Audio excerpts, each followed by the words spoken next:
E aí, pessoal, tudo bem com vocês? Bem-vindos a mais um episódio do InvestCast Edu. Eu sou o Wesley. Fala pessoal, tudo bem? Aqui é o William.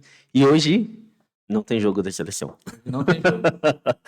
Não Mais um teremos. episódio sem jogo. Não teremos mais jogo da seleção. Este ano não. Este ano não.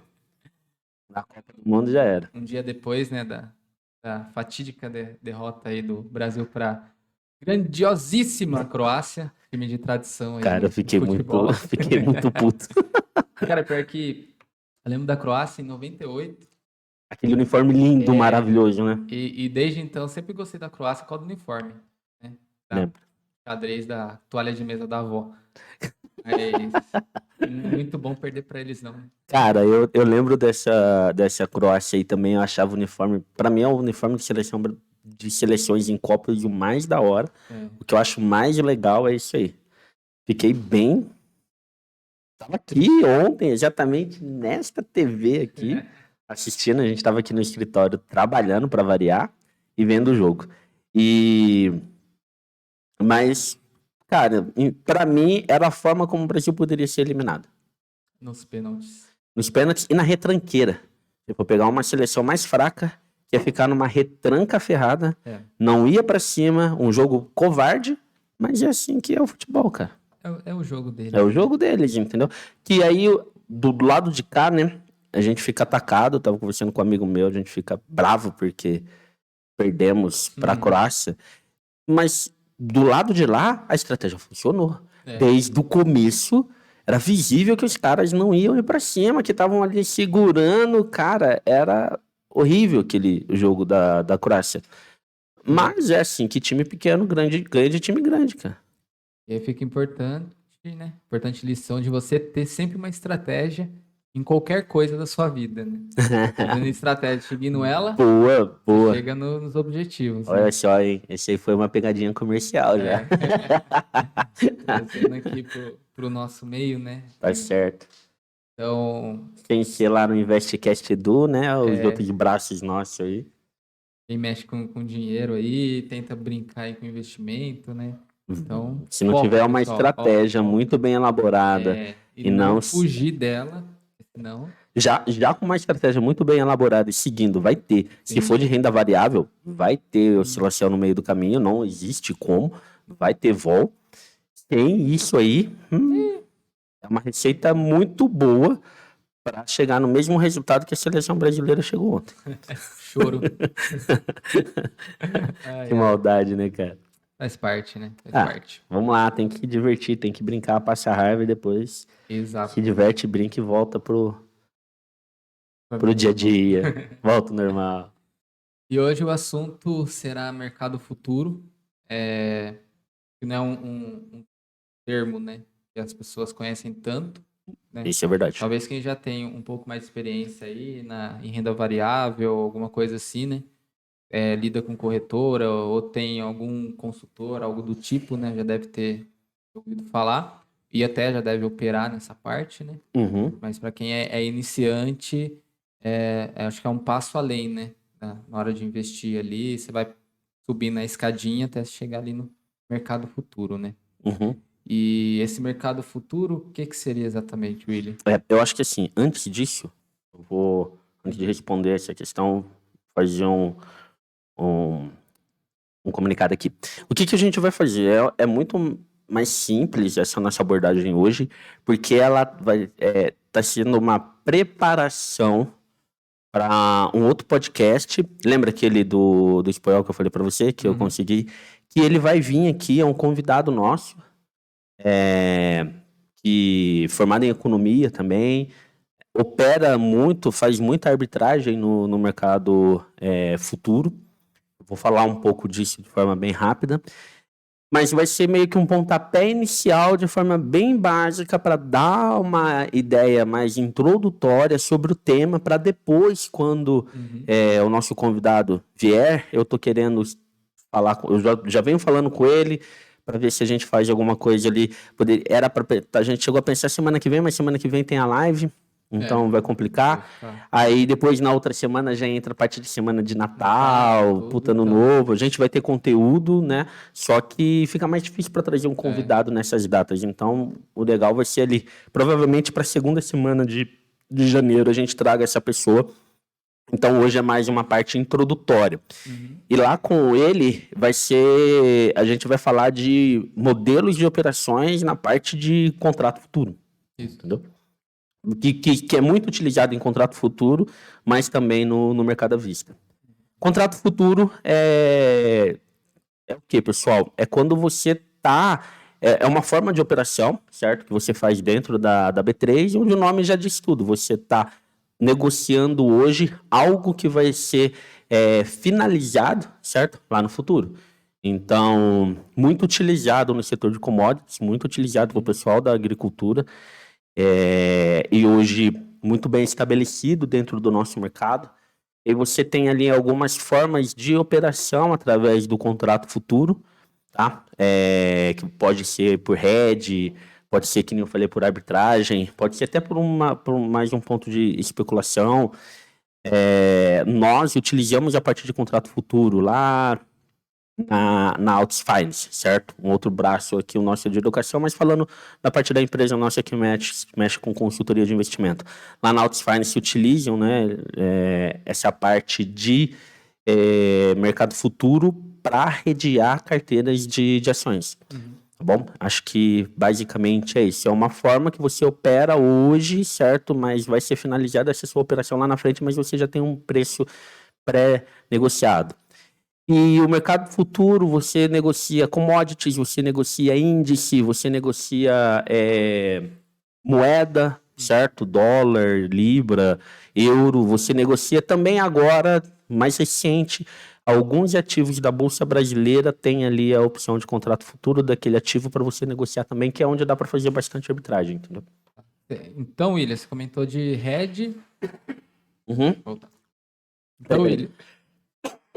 Beleza. Bota pra fora. Ou deixa cinzinha.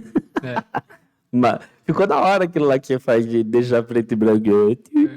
Ficou muito louco. Então, William, tinha comentado de hedge e arbitragem. Certo? Que é o tipo de como você operar no mercado futuro. Qual seria a diferença entre eles? Tá, vamos lá. Eu não sei se tem alguma das questões que você elaborou, mas eu vou dar um conceito um pouco melhor sobre o que é o contrato futuro. Eu vou trazer um exemplo, vou trazer dois exemplos. Um exemplo na parte de commodity e um exemplo na parte de moeda. Então imagina o seguinte, imagina que você é um avicultor, certo? Você cria frango para o abate. Qual que é a principal matéria-prima que você precisa para o seu serviço? Vai ser o milho. O milho é uma das commodities negociadas no mercado futuro.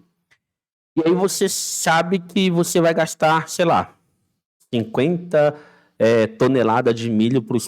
Daqui 6 meses você vai precisar de 50 toneladas. Vamos imaginar que você tem um estoque que dura 6 meses, daqui 6 meses você vai precisar de 50 toneladas. Sua próxima compra. Aí qual que é um ponto? Todo mundo que é empresário vai conhecer isso de forma mais simples, todo mundo que tem um negócio vai conhecer isso de forma mais simples. Para quem não tem um negócio, o preço de venda, pessoal, de um produto, você chega no preço de venda com base nos custos que você tem, certo? Então, por exemplo, vai vender um frango por R$4, ele teve uma parte do custo ali, o milho, para alimentar esse frango durante todo o processo de engorda dele, até chegar no momento do abate, entendeu? Então, a sua principal matéria-prima é a responsável pela maior parte da despesa que você tem do seu produto ali, tá bom? Então, o que você faz? Se você ficar refém do preço do mercado, você não sabe por quanto você vai pagar nessas 50 toneladas de milho. Isso para você é um problema. Porque, poxa, se eu pagar muito caro, qual que é o preço que eu vou ter que repassar no mercado? Entendeu? Ou eu não tenho que mudar alguma coisa na minha estrutura de custo. Então, existem várias dúvidas ali na hora que você está lidando com esse tipo de produto. E aí você, como avicultor, ia ser muito interessante para você se você pudesse hoje saber qual o preço que você vai pagar nas 50 toneladas de milho daqui 6 meses. Daí já surge um braço, uma perninha ali da necessidade do contrato futuro. Certo. Do outro lado, eu sou o plantador, certo?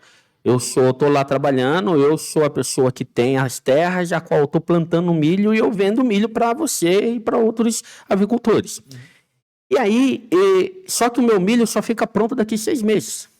Então, daqui até lá, eu só tenho retirada de dinheiro para me manter a minha plantação, para me manter tudo, até que eu possa vender essas 50 toneladas. Vamos imaginar que a minha 50 toneladas é igual que você precisa.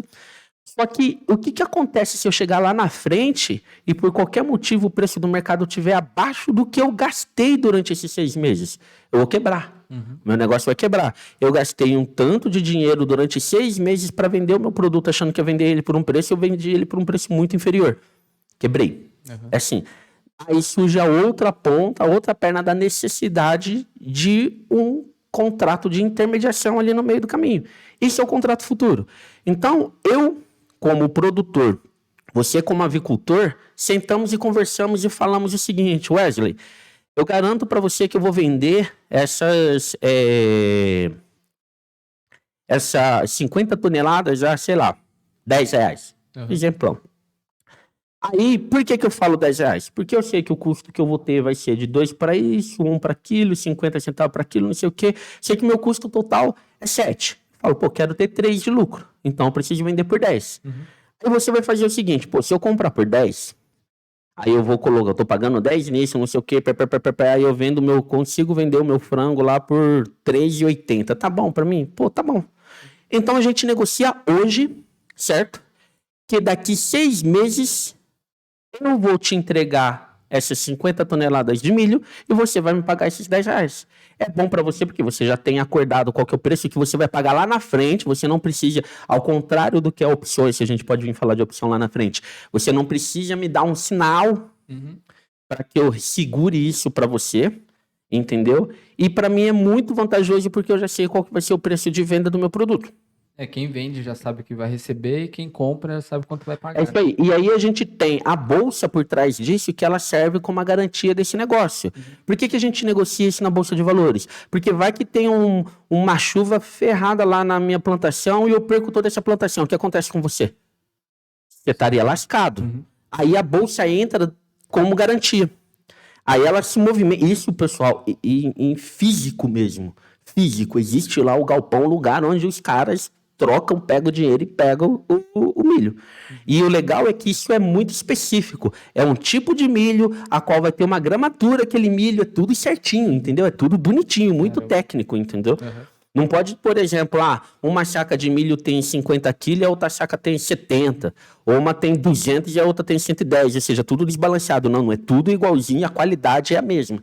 Então, produtos escolhidos. É muito bacana essa parte. Estou falando isso na commodity porque é mais legal, assim, de se entender. O exemplo fica bem mais simples. E aí, a nossa bolsa, o nosso sistema financeiro entra como uma das garantias ali para que isso dê certo se tiver algum problema. Também tem outro ponto. Vai que daqui 6 meses eu garantir que eu vou vender isso para você e você quebrou, chega lá, não tem quem compra. Entendeu? Aí é o que entra naquilo que a gente estava conversando em off aqui, Wesley, a garantia que é exigida pela Bolsa. A Bolsa, para você entrar num contrato futuro, ela exige que você tenha uma margem, ou seja, que você tenha um dinheiro ali que esteja já, disponível para quando chegar aqueles 6 meses, você paga aquele contrato futuro. Isso é uma pergunta que eu sei que vai entrar lá no final, mas é legal falar dela agora. Então é isso. Então a gente falou de um tipo, certo? Que é a parte do contrato futuro ali nas commodities. Existe também, é muito utilizado, o contrato futuro de dólar. Por quê? Imagina que você vai comprar um produto em dólar, você é um industrial e você vai comprar uma máquina daqui 8 meses, certo? Em dólares, o dinheiro que você vai gastar em dólares. Vai custar $1 milhão. Para você comprar essa máquina por $1 milhão, você vai ter que ter, sei lá, 5,5 milhões de reais, né? Uma cotação do dólar, não sei quanto que está exatamente hoje, mas nesse exemplo, vamos seguir assim.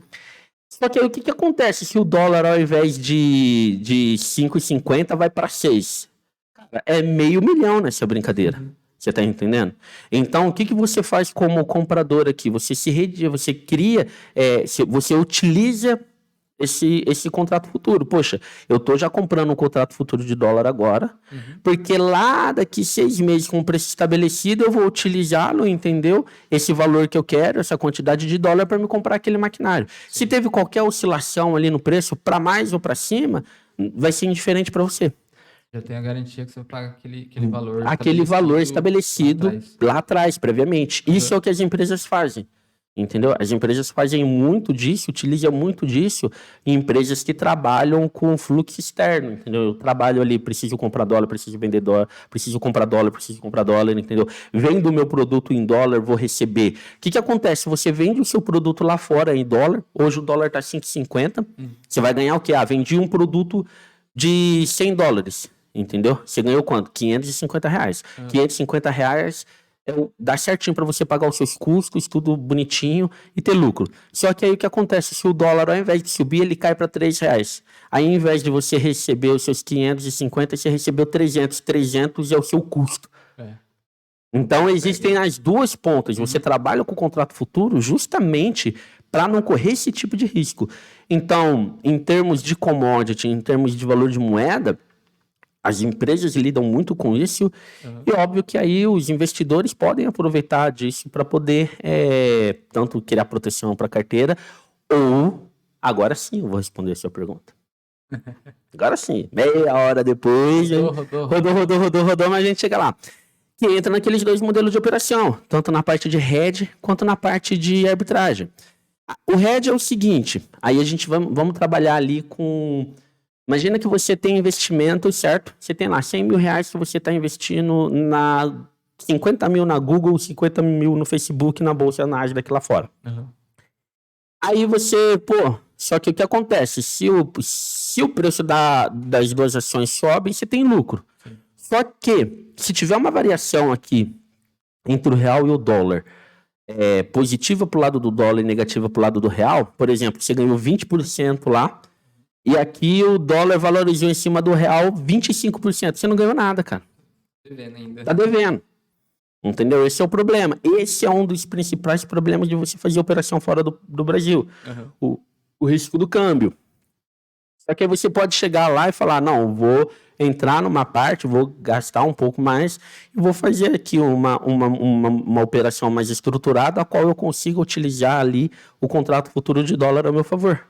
Então, já estou pegando o dólar ali, já estou ou vendendo, deixando negociado a venda ou a compra desses dólares no preço pré-estabelecido, para que lá na frente, quando tiver esse tipo de alteração, eu não sofrer. Entendeu? É isso que é a parte do hedge que você também, porque eu falei ali do milho, mas voltando um pouquinho a parte de commodity, você tem milho, café, soja, carne de boi, entendeu? Tem vários itens ali que você consegue trabalhar no contrato futuro. Moeda, você tem o dólar, você tem o euro, você tem a libra. E aí você tem os contratos de índice também, que é o índice Bovespa. O índice Bovespa aí sim dá para você redear muito a sua carteira. Porque você pode montar uma carteira de ações, é um pouco mais complexo isso, vou tentar falar de forma mais simples, gente. Você monta uma carteira de ações com 10 ações. Essas ações, se você olhar o histórico dessas ações e o histórico do Ibovespa, por exemplo, você vai ver que ela tem ali uma certa variação. É o que eu falei, vai ser um pouquinho mais complexo, você vai entender. Desculpa, pessoal, mas vai ter ali um índice de correlação positivo ou negativo de acordo com o Ibovespa. Beleza? Índice de correlação é o quanto a variação do preço da sua carteira e a variação do Ibovespa vão no mesmo movimento. Tipo, se elas estão andando assim, certinho, sobe, desce, ou se uma vai para um lado, outra vai para o outro, tá bom? De forma bem básica aqui. Essa é a parte mais complicada. E aí, o que acontece? Com base nisso, você monta uma carteira, aí você vê que a sua carteira está caindo, o que você pode fazer? Vou redear, vou vender contrato futuro de índice, entendeu? Porque na mesma proporção a qual a minha carteira se move de acordo com o índice, tá ficando difícil, né? Desculpa, gente. Para poder saber a quantidade de contrato que você vende, para fazer o quê? A minha carteira tá caindo, minha carteira tá caindo. Só que eu consigo usar essa minha carteira como garantia para vender índice. Então, se a minha carteira está caindo, eu fiz esse cálculo certo da correlação, eu vou vender uma quantidade de índice. Quando você vende um ativo e ele cai, você lucra. Você está comprado na sua carteira de ação que está caindo e você está vendido no contrato futuro de índice que está caindo também. Na carteira que você está comprado, você está perdendo. No índice futuro que você está vendido, você está ganhando. Então, você consegue equilibrar isso aí. Isso é uma forma de redear a sua carteira. Gente, desculpa, perdoe-me, porque essa parte é mais chata, né, cara? É mais técnica, é um pouquinho mais complicado. Tentei explicar da melhor forma possível. Voltem se tiver um pouquinho de dúvida, entendeu? Que nem a gente tinha comentado, né? Vai subindo o nível Vai subindo o nível. E o conhecimento também tem que ir Tem que acompanhar. acompanhando, porque já começa a aparecer palavras novas, começa a aparecer, começa a aparecer. Uhum. Preto e branco. Aparece outros tipos de operações, né? Tudo mais, então já começa a acender uma luzinha ali de, opa, daí eu tenho que estudar um pouquinho mais. Estudar um pouquinho mais. Essa é a parte que eu acho legal. É aí que você começa a realmente se diferenciar do simples, entendeu? E todo ativo, assim, ele tem um futuro ou são ativos selecionados ou que nem, vamos supor, definindo ativos que a gente tem, né? A gente pega um ramo lá na B3. Ou aquele ramo, vamos supor, utilidade pública, né? Que a gente falou da última vez, que é energia, tudo. Todas as empresas de utilidade pública têm um índice, têm um futuro, né? Trabalho com o mercado futuro, ou são ativos selecionados? Tá, vamos lá, o que acontece? Antes de 2018, 2019, não existiam contratos futuros de ações. Certo. O que existia era os contratos futuros de commodities, contrato futuro de moeda e os contratos futuro de índice. Não existia contrato futuro de ações. De lá para cá, algumas empresas começaram a ser negociadas no contrato futuro. A necessidade vou até colocar de uma forma diferente. A criação desses contratos futuros para algumas empresas surge da necessidade dos investidores. Aí a bolsa avalia aquilo, vê se aquilo vai ser satisfatório, se vai ter volume de negociação e faz. Cria esse novo contrato futuro. Então, algumas empresas têm isso e outras não. Não vão ser todas. É por isso que quando eu falei ali da carteira, de redear a carteira, por que eu não falei redear a carteira comprando um contrato futuro desses ativos que estão nessa carteira, dessas ações que estão nessa carteira? Porque não é todas que têm essa possibilidade. Eu acho o seguinte, ao meu ver, na minha visão, as principais ações, os blue chips, eu acho que todas é questão de tempo para várias empresas terem esse contrato futuro, porque isso é muito importante por questão de você conseguir ter um controle, redear sua carteira, por exemplo, de forma muito mais simples e muito mais correta. Porque lembra, pessoal, que eu falei que você cria um cálculo para entender a relação da carteira com o índice, porque aí o índice tem um contrato futuro, para saber a quantidade que você vai vender do índice. É um cálculo mais complexo. Se você tem 10 empresas aqui, e essas 10 empresas têm esse contrato futuro, fica muito mais simples. Você não precisa fazer esses cálculos mirabolantes, essas coisas todas, entendeu? Para você poder trabalhar com isso a nível contrato futuro. Não são todas ainda, mas já tem bastante empresas, entendeu? A última vez que eu vi devia ter, sei lá, umas 15 a 20 empresas. Eu não sei como que está isso hoje, de forma mais atualizada, eu não olhei para vir para cá. Mas para mim é questão de tempo. Óbvio que em empresas pequenininhas não se justifica ter isso, porque você não tem volume de negociação. Isso. Mas essas maiores, é certeza. Interessante ter, né? Tem um ponto lá da operação de arbitragem. Operação de arbitragem é legal falar. Eu falei da operação de hedging, não falei da operação de arbitragem. Vou continuar, pessoal. O Wesley veio numa pergunta, só para não esquecer. A arbitragem já é, por exemplo, você negociar... Deixa eu pensar de um jeito bem legal. Que seja bem simples. Vamos imaginar essa empresa que ela tem um contrato futuro e ela tem um ativo sendo negociado no mercado à vista, certo? A Vale é uma. A Vale você tem lá a Vale que está sendo negociada hoje na bolsa e você tem o contrato futuro de Vale. Teoricamente, os preços das duas andam muito próximos, certo? Elas vão estar assim. A Vale sobe, o contrato futuro da Vale sobe. A Vale desce, o contrato futuro da Vale desce. A operação de arbitragem é quando, no meio do caminho, o preço da Vale sobe, mas o preço do contrato futuro da Vale cai. Se desprende. vez deles estarem andando assim certinho, um vai para um lado, o outro vai para o outro. Isso gera um modelo de operação que é o contrário, trabalhando com arbitragem. Aí o cara vai fazer o quê? Opa, peraí, os preços voltaram. Os preços se distanciaram. Vamos imaginar, a Vale subiu muito, enquanto o contrato futuro não teve oscilação. Aí o que o cara faz? Pô, peraí, eu vou vender isso aqui e comprar o outro, porque para mim vai acontecer o quê? O preço do ativo vai voltar para a média histórica dele e o outro também vai juntar. Então você faz esse modelo a qual a volatilidade, entendeu? E essa diferença entre esses ativos, quando o percentual dessa diferença fica muito maior. Por exemplo, o percentual nos últimos 3 meses da Vale negociada à vista com a Vale negociada futuro, o máximo que eles chegaram de diferença de um para o outro foi 5%. Aí o negócio abriu 11%. Cara, nos últimos 3 meses, vou colocar aí, no último ano, nunca foi a 10, agora tá 11. Aí o cara vai e entra com um modelo de operação porque espera que ele vai voltar ali para os 5, que é o natural. E isso acontece, entendeu? Operação de arbitragem ela é um pouco mais complexa.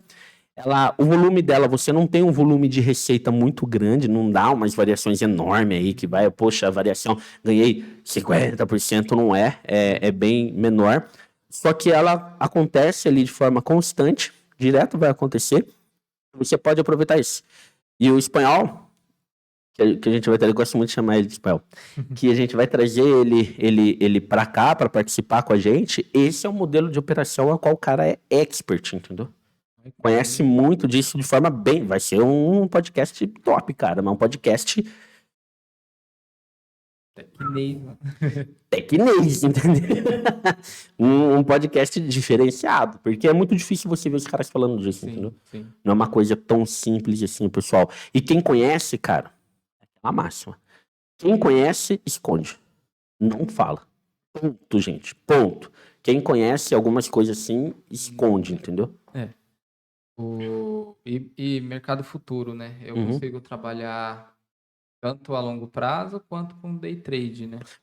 É porque o que acontece? Tem muitas corretoras hoje que você opera o contrato futuro porque ele exige um volume financeiro muito menor porque você trabalha alavancado. Então, quando você vai trabalhar naquilo que eu falei lá atrás sobre os hedge, lá em commodity, quando é para a empresa em si, é uma coisa. Agora, o contrato futuro, as corretoras, para incentivar, entendeu? O contrato futuro de mini índice de mini dólar. Eles te dão uma alavancagem muito grande. Então, você, por exemplo, vamos imaginar que era para você comprar um contrato, você precisaria de R$5.000, R$2.000. Os caras deixam você operar um contrato no diário, no day trade, com R$200. Porque que aí existe um movimento muito grande nesses contratos futuros de mini índice de mini dólar, por questão do custo. O custo para você operar um mini índice mini dólar é muito menor. Né? Por exemplo, você vai comprar um lote de ação. Lote de ação de 100 ações, certo? Você vai lá comprar, vou comprar a Petro. Petro tá R$20.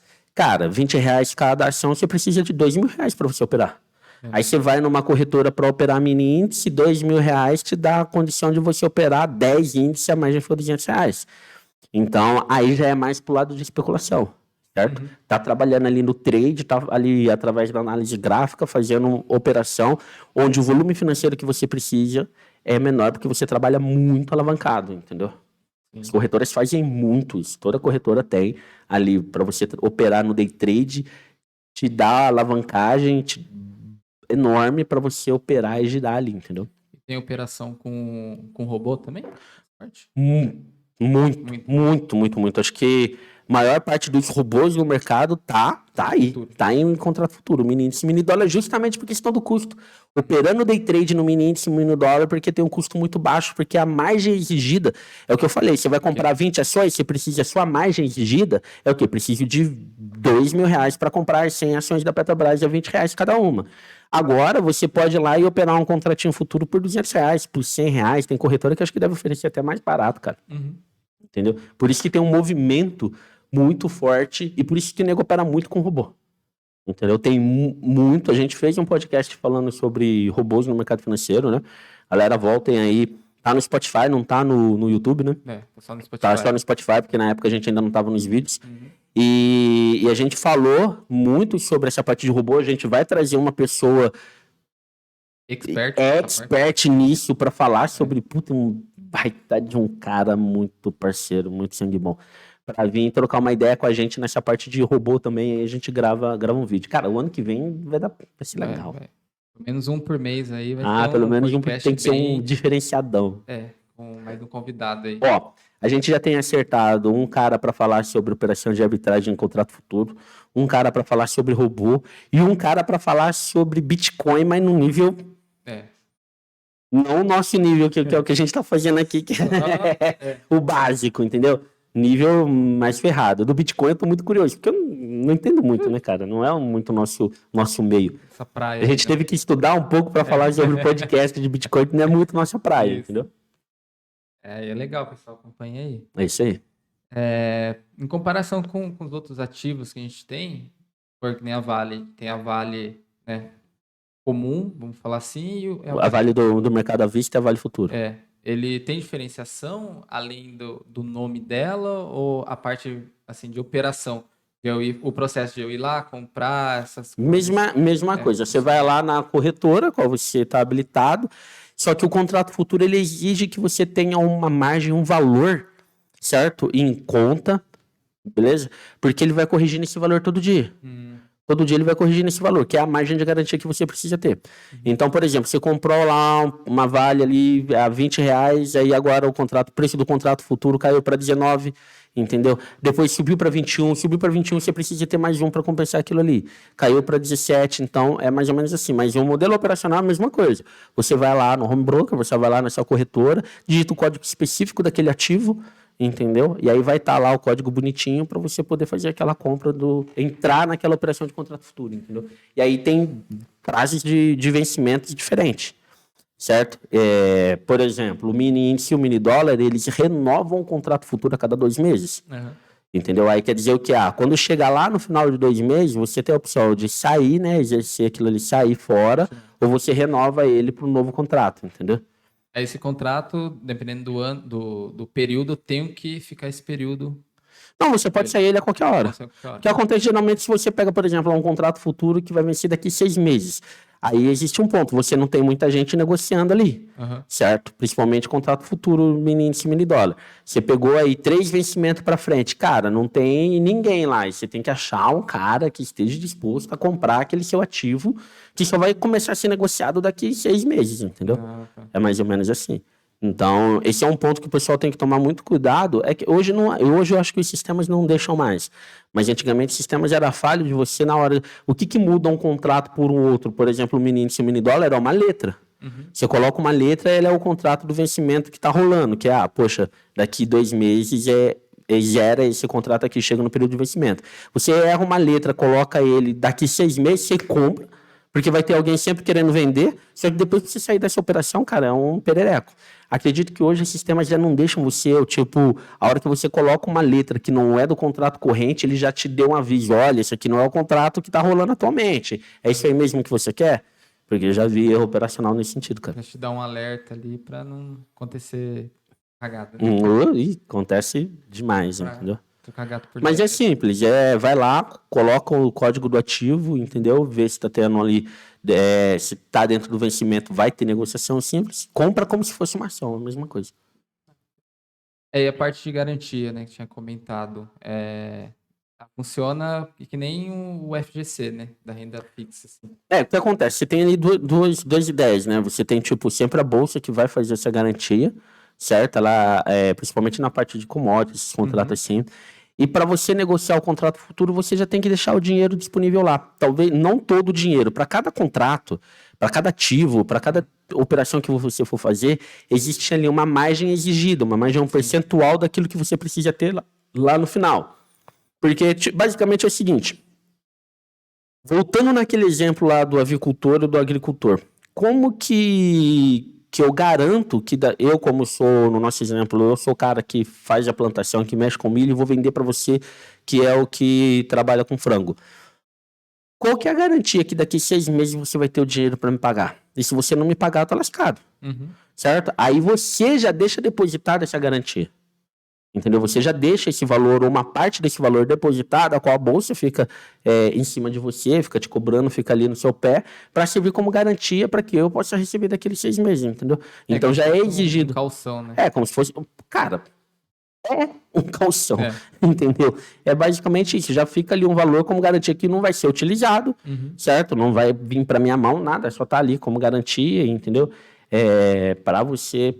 Para garantir essa operação nossa lá no futuro. Eu vender os milhos para você, você ter o valor para me pagar.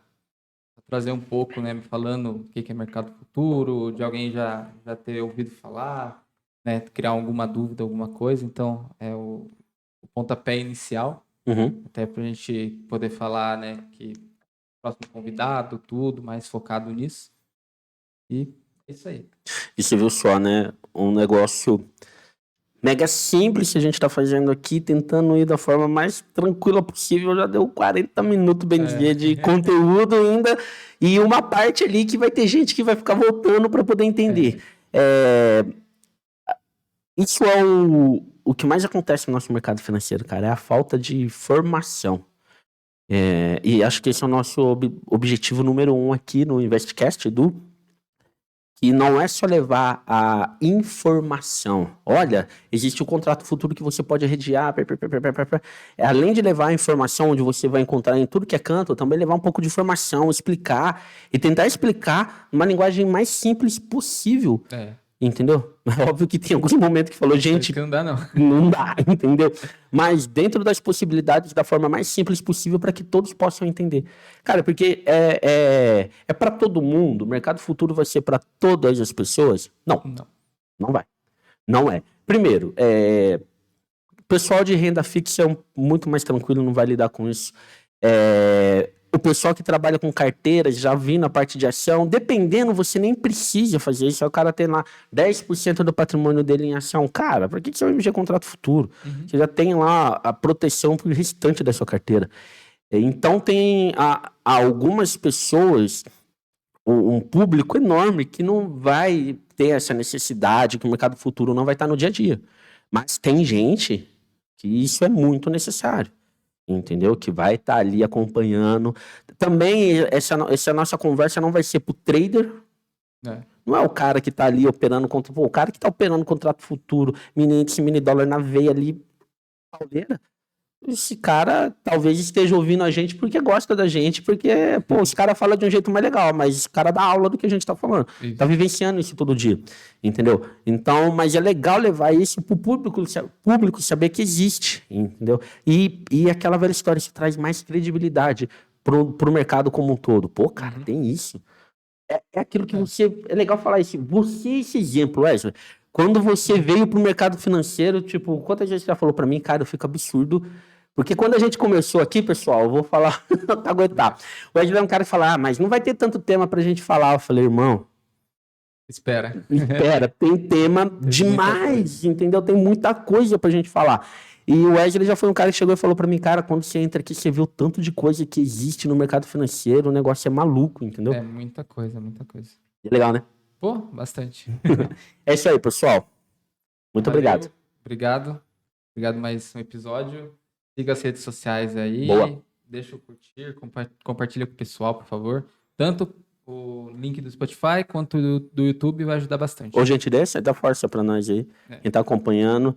Vamos divulgar aí pra galera aí, entendeu? Pra tornar tudo isso mais amplo, mais pessoas conhecerem o que a gente tá fazendo. Dá um seguir no Spotify, deixa um joinha lá no YouTube. É isso aí. Coloca lá pra seguir também, que vai ajudar bastante. Você quer clichê, né? Ficar pedindo essas coisas. Eu nunca me imaginei falando esse tipo de coisa. Mas é pra faz ajudar, parte, né? Faz parte, tem que pedir. Aqui, ajudar vocês aí, ajudar um amiguinho que tá do lado. É isso aí. Né? Então, é isso. Valeu, pessoal. Falou, pessoal. Obrigado, até mais.